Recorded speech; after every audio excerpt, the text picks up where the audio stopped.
메트로 밴쿠버 지역에서 조직범죄가 가장 많이 일어나면서 위험한 도시로 알려진 서리가 조사를 통해 조직범죄는 BC 전역에 골고루 퍼져 있어 특별히 서리만의 문제가 아니라는 보고서를 내놓았다. 서리시의 린다 해프너 시장.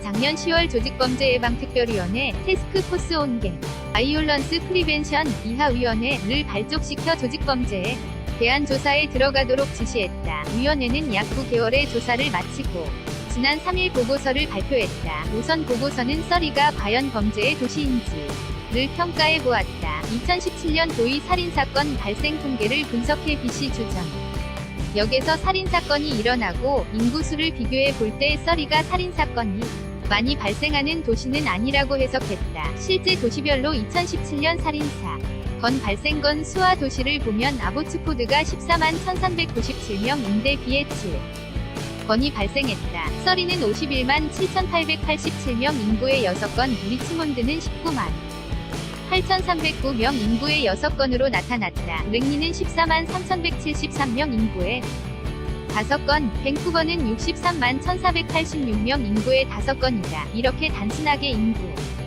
대비 살인사건 발생건 수만 보면 보고서가 지적한 대로 범죄의 도시로 모는 것은 다소 어폐가 있을 수 있다. 하지만 BC에서 2006년 1월 1일부터 2015년 6월 30일까지 갱 관련 살인사건 344건을 분석하면 인종적인 특이점이 나타난다. 이 기간 중 살인사건 피해자 중 25%가 아시아, 사우스 아시안인데 이는 전체 BC 인구 중 8%에 해당.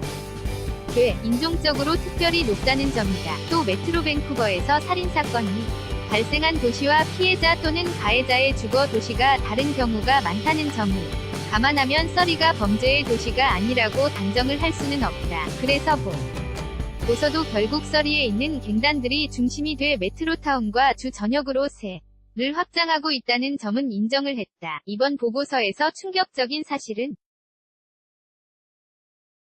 2014년에서 2016년 사이 범죄 조직원의 평균 연령은 23세였다.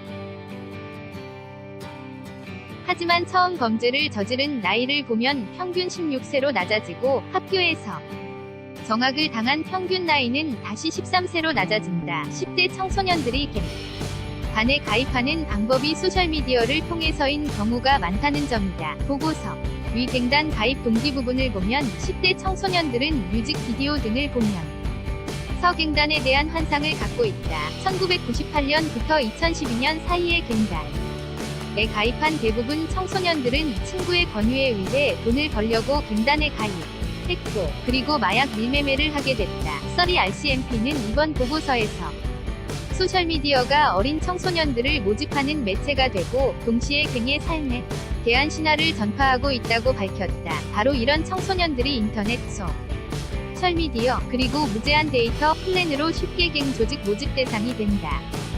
고 분석됐다. 범죄 조직원들은 일반적으로 가난하고 낮은 교육 수준 환경 속에서 많이 나온다고 전통적으로 알려져 있지만 BC주는 다양한 경제 수준과 다양한 민족 배경을 갖고 있다는 증증이 나왔다. 즉 부유한 가정, 산층 가정 그리고 저소득 가정 출신이 골고루 섞여 있었다. 그 이유는 돈이 부족해서 갱단이 되기보다 갱단의 삶에 매료돼 갱단이 된다는 것이다.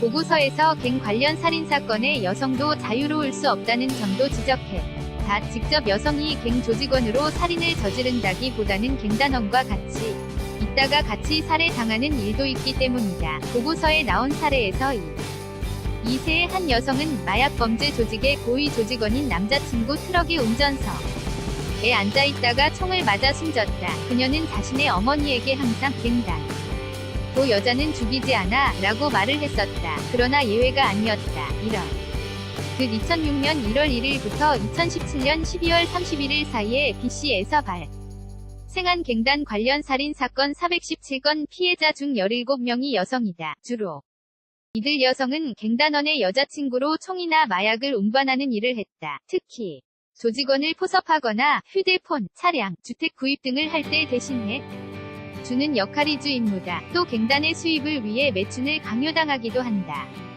표영태 기자